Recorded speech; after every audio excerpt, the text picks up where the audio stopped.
Je suis Marie-Ange Kofi, directrice adjointe de l'ONG La Pépinière. L'ONG La Pépinière est une structure de prise en charge des enfants orphelins, des enfants en difficulté, des enfants de familles démunis.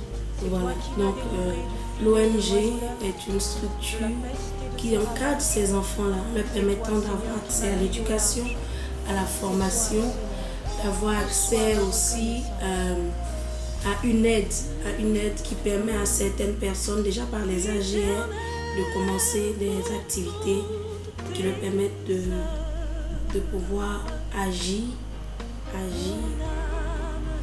pour leur vie, de pouvoir avoir les moyens de vivre convenablement.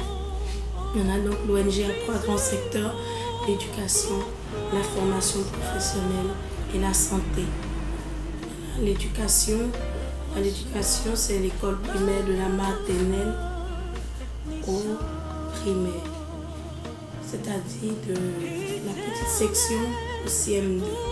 Et déjà, nous avons là-bas environ 12 encadreurs qui s'occupent de ces enfants. Par la formation, nous avons la menuiserie, la coiffure, l'informatique et puis la couture.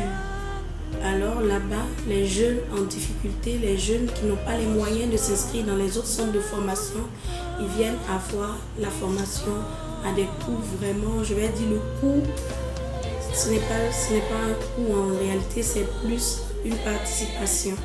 Voilà. Pour ceux qui peuvent, mais pour ceux qui ne peuvent pas, la formation est carrément gratuite, c'est-à-dire vraiment gratuite. Mais ceux qui ont un parent témoin peuvent vraiment, c'est-à-dire apporter un appui, mais ce n'est pas vraiment grand-chose. Voilà, donc nous formons sur 3 ans pour la formation en coiffure, en couture, et sur 2 ans pour la formation en informatique.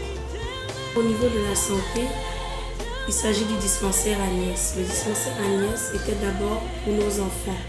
Mais vu les souffrances de la population qui à un certain moment donné par rapport à la crise ne pouvait pas avoir accès aux soins de santé, nous avons ouvert au public, à la population.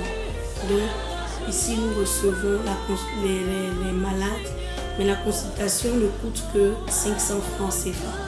Et vraiment pour 500 francs CFA, pour ceux qui voient un peu comment ça se passe en Côte d'Ivoire, ce n'est vraiment pas le prix qu'il faut, mais c'est juste de quoi avoir les moyens de s'occuper du dispensaire, de s'occuper du médecin, pour avoir la prime du médecin. Voilà, c'est un peu comme ça que nous fonctionnons. Fait pour faire dépasser le SMIC à un certain nombre, pour pouvoir être dans les normes de l'État. Mais c'est plus des primes que nous donnons aux encadreurs. C'est vraiment des gens qui font un travail, c'est vraiment un travail du cœur. Un travail du cœur parce que ce n'est pas ce que nous donnons ici qui peut les aider à faire de grandes choses d'ailleurs. Mais c'est pour l'amour des enfants, pour l'amour des jeunes que ces gens-là viennent. C'est vraiment un travail du cœur. Donc c'est un peu comme ça que nous fonctionnons. On essaie tant bien que mal de pouvoir maintenir la structure parce que nous n'avons pas vraiment de financement ou d'appui ou bien des choses de l'État comme les autres structures. Donc on essaie de jongler, tourner sur nous-mêmes pour pouvoir maintenir la structure. C'est un peu ça notre situation. Et donc les encadreurs, en plus de ce qu'ils font ici, ils ont peut-être d'autres Voilà, activités. ils ont d'autres activités ailleurs qui leur permettent vraiment de prendre soin de leur famille. Mais déjà ici, on essaie déjà d'essayer de remonter la situation. Mais pour le moment, on est encore au niveau des primes. On ne peut pas dépasser ça.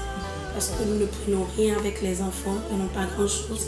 Donc on essaie de faire tourner la structure un peu comme ça. Et alors, comment vous les recrutez? Eux-mêmes, ils viennent à vous ou bien Oui, il y a certains qui viennent d'eux-mêmes. Maintenant, c'est sur recommandation parfois.